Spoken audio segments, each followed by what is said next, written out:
All right, today's rehab is about stretching for runners. So for those of you who are now stuck at home and no gym, no workouts, and are doing a lot more running than you're used to, or if you haven't been running before and you are now running, these are the essential stretches that you've just got to start doing, otherwise you're going to start running to some serious injuries down the track, and we don't want that. So I'm going to run through some hip flexor stuff, some quads, some hammies, some glutes, and some calves that are what I call just essential stretches that if you're a seasoned runner or if you're a starting out runner, these are the ones you've got to do. Now, listen, you can do all sorts of stretches under the sun, but as long as you cover these, it's a great start. And this is for when you're at home or even when you're out in a park, running around to do the stretches then or at home with no equipment apart from what you've got at home. So the first one, quads. Now I would just do this with your sofa.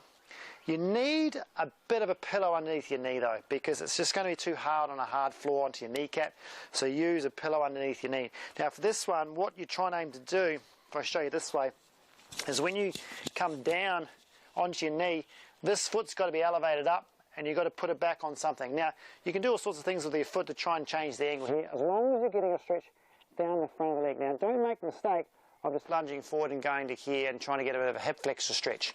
This one, I actually want you to come back into this position here and then tilt your pelvis back that way. So it's the old classic posterior tilt. Use your glute to do that and squeeze that hard. Draw your abs in here to really pull that pelvis up, and then you're going to get that rectus femoris type stretch, the really grunty one at the front of the quads. Now 1 to 2 minutes, you've just got to hold this on, and trust me, this is one of the exercises that will really help you. If you're starting to get knee troubles, a little bit of niggles and knee pains around the knee from running, this is what you need to start working on, priority number one. So work on your quads. If you're going to do anything, at least work on your quads, right? So that one definitely is a big must for you. Now you also got to work on hip flexor. Now what you can start doing, I'll give you some sort of 3 grades because they sort of blend the two together. With your hip flexor, same thing, work on your pillow, go into your classic sort of lunge type kneeling stretch. Now at this point here people go, I can't feel anything, and they tend to go straight forward into there and do a bit of a split type stretch. I try and avoid that. I try and isolate your psoas a little bit better by coming up and having this vertical with your body, right? And then what you've got to try and do is again, same tilt back into there and really pull on your hamstring and pull on your glute. Okay, so turn those two on and lift up your core to stretch just the front and there. Now for some people, that's going to be a huge stretch. For others, you might have to move forward a bit, but don't lose that tilt when you go forward. So keep that movement there and then keep it on and then come forward until you feel like you just can't go any further. Or if you're going to go any further, it's going to drop. And that's really important to try and isolate the stretch up into the hip flexor, because if you're running, doing a lot of work in your hip flexors, then that stretch is going to be essential for you. And especially with someone with the glutes that are not so good, when you're running, you're probably going to be doing more hip flexor work. So stretching them out is really, really important, besides working on your glute strength. Okay, so there's your 2 first ones. Now, that hip flexor stretch, if you're a bit more advanced than that, you're a bit more flexible, you can advance that further, okay, and go into a hip flexion stretch. So if I was doing the left one, I'd now come down into this position here. Now we've covered this in a previous video for the lower back. This hip flexion stretch is sort of the advancement of that, because you're going to get in some groin stuff. So if you're a bit of a serious runner, you might want to start working on this one. If I show you this way, it's this way here, into that position there. So knee out, dropping forward into there, all right? And this one you can really relax through the front, just let that go. Make sure you're hanging on the front, okay? So it's a really, really good stretch, but it is an advancement of the other one before. So if you want to take that one step further, I would add on your quad stretch that you're doing before into your hip flexion stretch. So imagine you go back into your quad stretch like that, okay? So get that up onto something up high, and then come forward into your quad stretch. Now imagine you need a bit of flexibility for this, but this one really hammers through the front here, plus you get the combine there. So perhaps you're a little bit short of time, perhaps you're a little bit more flexible. That one's a bit sort of advancing, but start off on the other ones first, then maybe work towards that one, eh? So that's your hip flex, your quad stuff, okay? Now your glute work, what I work on with glutes is start off entry level stuff, just trying to stretch it against the wall, because you need to work on your glute work because it's so important for when you're running. And remember, your glutes attach to the ITB, and so many people get ITB type sort of pain around the knee, and a lot of times it's because they're so damn tight in the glutes. Start off stretching them out, see if that works for you. So get rid of the pillow. Well, you know what, you can have the pillow for your head. But what you need is something solid, okay? So you need to go to a wall like that and work on this stretch here and there. So you can see, you can just get yourself lined up, just lift yourself up with that foot, come up, tuck that one over, drop down, okay? And then you've got your glute stretch in that position there, all right? So I'm sort of in a nice flex position, so it's okay to be in this flexion position if you don't have a back problem, and then work on that side stretching in there. It's a really nice, easy stretch that you can just do lying down. You can do it in the park, wherever you are, in that position, just try and stretch that out, okay?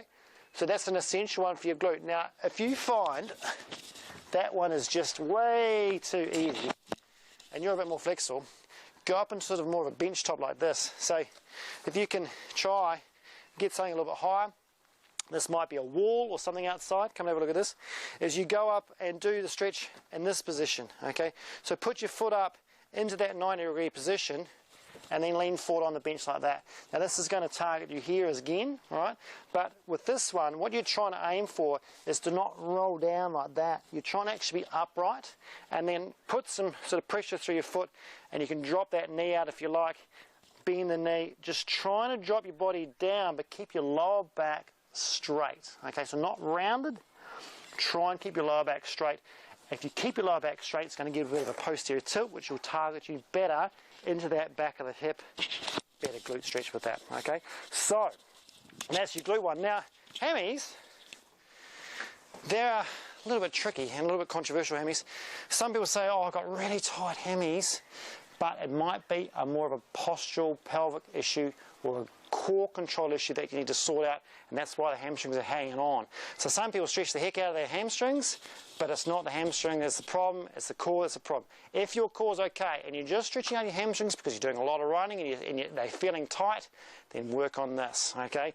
Go back into your lunge position, hand down into here, all right? Same sort of position. Then what you do is you push that back into that position there. So you're trying to keep your back straight as much as you can to try and get the belly of that front hamstring stretched out, all right? So weight down through your hands, push your pelvis back, and try and posterior tilt here. Try and drive that backwards into that position, trying to straighten out your lower back rather than round down like that. You're trying to be in a tilt position that way and just lengthening out here. The trick is keep the bend in the knee, and you'll take away any sciatic tension issues that you've got. Hammies, pretty easy stuff. I would always include your hammies in with your glute and your quads. It's a very forgotten sort of muscle. People find it's too hard to stretch. I would definitely work on that, because guess what? You use your hammies when you're running and you're walking, so you need to stretch them out if they're getting tight. Now your last ones, calves, essential. Remember, runners use their calves heaps. We see so many calf injuries from runners being far too tight and ankle problems. So there's two types. One is working on your long calf stretch. Now all you need is really just a bit of a step going on. So something that's puts your foot down in that angle. So see, have a look at that. So when you're from there, you just need to be in that position. Okay, so something that's got your heel lower than your foot. And if you grab onto a pole or something like that, what I'd do is keep that knee straight. Okay, so use your quads, keep that knee straight.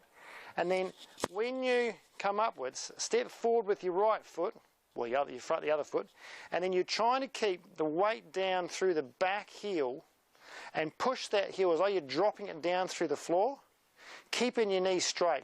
If your knee bends, you're not going to stretch the top of your gastroc, okay? So you've got to keep your knee straight, and that'll get the top part here, okay? Really nice, the top back part of the knee, and then just come forward to the point where you feel like almost your heel's going to come off. But you've got to try and really focus on the weight down through the heel, okay? So crucial that you just focus on weight through the heel, and then you can come forward. Don't take weight off that heel. So that's for your upper calf. Now, a lot of people have issues in their ankles. Maybe it's an old ankle sprain, that sort of thing. So with the ankle one, what I work on there is step back into this sort of lunge position if you're doing the front ankle, and then just push that forward. Now that's a really easy one to do. Again, you've elevated this front part of the foot. That's the crucial part. If you don't have something like that, you can do it against a wall, against a pole, this sort of thing, where you lock your foot in and just drive that knee forward. Now you're aiming for ankle range here, but also a little bit, you'll feel it in that Achilles, a little bit of Achilles stretch, and that's normal. But just don't push it too far and get any pinching in the front.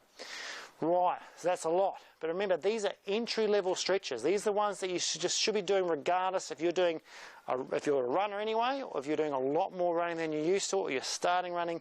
Get stuck into these because it's going to be, one, make you feel a bit better when you're running, but also work on your injury prevention and also tackle a few of those little niggles that you might be starting to get. All right, see you next time.